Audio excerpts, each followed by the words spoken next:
আসসালামু আলাইকুম। আজকে শুটকির অসাধারণ একটা রেসিপি দেখাবো। এইভাবে শুটকি ভর্তা করলে আপনি একদম অনায়াসে পেট ভরে ভাত খেতে পারবেন। শুটকিটা এত মজার, না খেলে আপনারা বুঝবেনই না।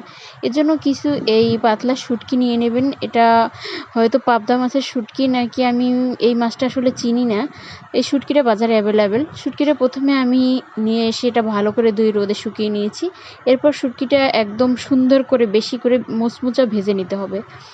তারপরে পেঁয়াজ রসুন কেটে রসুনটা একটু বেশি করে দিতে হবে। এভাবে শুটকিটা যখন একদম ভাজা হয়ে যাবে, সুন্দর করে একটা কাপড় দিয়ে মুছে এটাকে এভাবে গুঁড়ো করে নিতে হবে।